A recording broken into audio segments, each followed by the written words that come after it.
Это снова я, журналист Олег Желнин, вместе с представителями, вообще это рейд Общественно-народного фронта, сзади меня с представителями экологического надзора и независимыми экологами, а также сознательными гражданами. Вот смотрите, сзади меня большой-большой мусор, вот видите, да? Это район, так скажем, по Вилюйскому тракту. Рядом со мной находится, если смотреть, прошу показать, это компания Якутдорстрой. А если туда посмотрим в другую сторону, жилые дома. Ну, улица Билибина вроде бы, да? Вот смотрите, что здесь происходит. Вот сзади меня это озеро. Сейчас мы поинтересуемся у наших инспекторов, что за озеро на самом деле. Не, ну жестко здесь, смотрите как, ну вообще круто. Да, ну это можно считать водным объектом.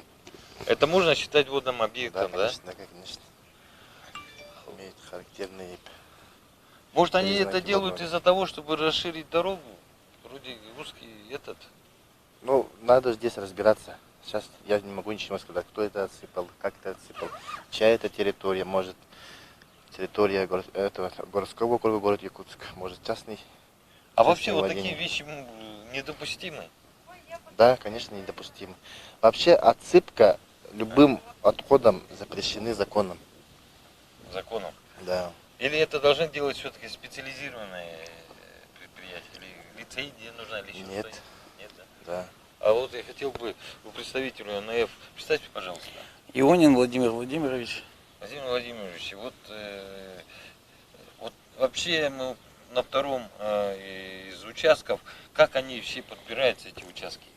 Все, я уже смотрел, там спрашивают, что вы специально по таким грязям ездите? Мы же не просто так ездим, наверное. Да, мы не просто так ездим. Конечно, мы же видим нарушения прямо на лицо. Вплоть до автомобильных кузовов здесь он завалено. И какой путь решения данных вот объектов?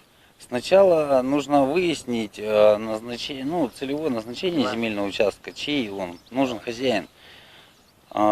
Если это физлицо либо юрлицо, то тогда предписание на уборку территории через экологические органы, там, природоохранную прокуратуру и так далее. Если эти участки никому не отведены, то тогда собственник наверняка будет муниципалитет, городская администрация. Тогда городская администрация должна будет заняться порядком. Водоемы все-таки имеют свою собственность, да? Ну, территориальную принадлежность, да? Все озера, да, Ага. являются федеральной собственностью. Вот здесь и вот стоит вопрос. Он и федеральная, значит, ничья. Нет, но контроль за этим озером ведется все равно с Министерства экологии.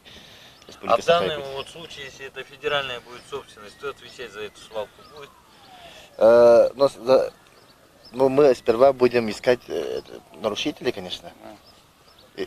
Будет все равно... Хозяина и автора. Да. Хозяин и автор все равно искать будете. Да, сначала хозяина нужно найти, чей земельный участок, потом Сейчас я вот автора. кто будет убирать, как будет убирать, не могу сказать. Потому что Нет, я имею в будем виду разбираться. водоем, если федерального значения, но я не думаю. Всё А равно вот это- они все федеральные озера. Если нет, надо выяснить, да? Да.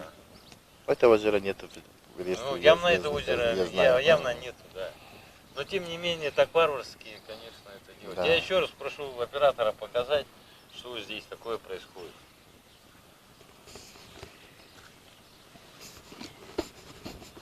А вы встаньте здесь, я спрошу. Вдруг нас еще раз полиция поймает. Нас фотографируете вот и... Ну, я здесь присутствую, общественников, которые здесь присутствуют. Представьтесь, пожалуйста. Я Егорова Кристина Анатольевна. Вы независимый эколог? Да, я представляю общество независимых экологов Сахасире. Ну и также работаю совместно с ОНФИ. А вы? Меня зовут Анна Пшенникова, я журналист. И вот в данной ситуации, раз мы здесь находимся, я так понимаю, здесь были заявления именно людей, штаба НФ. Вот мы сюда приехали. Вообще, я не могу сказать, что это впечатление, это наоборот. Вообще сегодняшний рейд, он как раз по тем местам, значит, по которым пришли жалобы. Но я хочу подчеркнуть, что ведь каждое озеро в отдельности спасать, это не хватит никаких сил.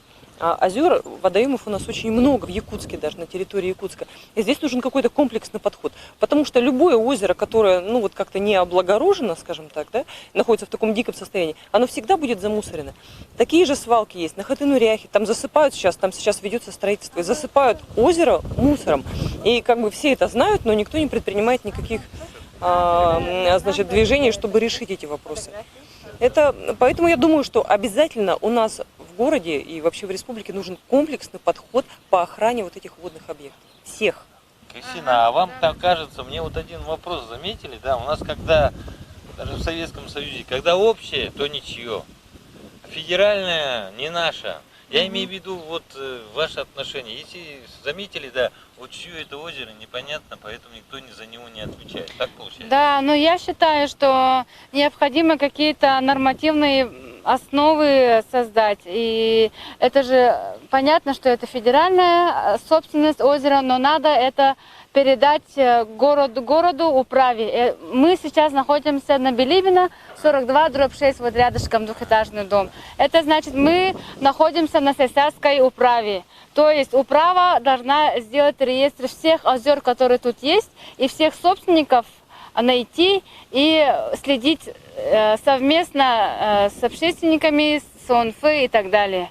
Надо в таком ключе делать. Управа должна тоже отвечать за это, я думаю, все равно. Это получается их территория, они должны отвечать, Да. что у них там происходит. Да, то, что у них происходит, они всегда должны отвечать. Вот они за этим следят. У них свои есть права, полномочия по положению, уставу муниципального образования и так далее. Спасибо, Кристина. Вы еще раз посмотрите, что здесь происходит, а мы поедем на следующую точку через несколько минут.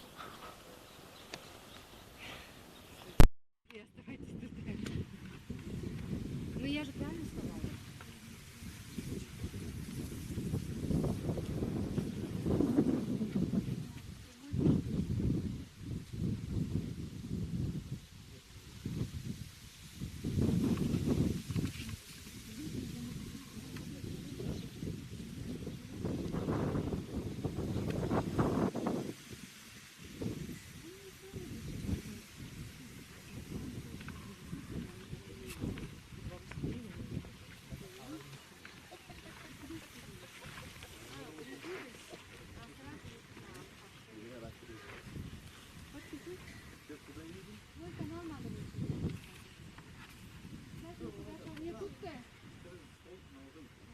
Ну как тогда Якутская 43/6, да?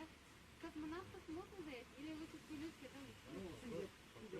Судя по точке, там как раз космонавтов надо организаторам. Я там живу же на 43А. О том, что все-таки территория территориальная и они должны были сигнал подать о том, что здесь происходит самоуправство. У них, может, документы какие-то есть. И сигнал дать.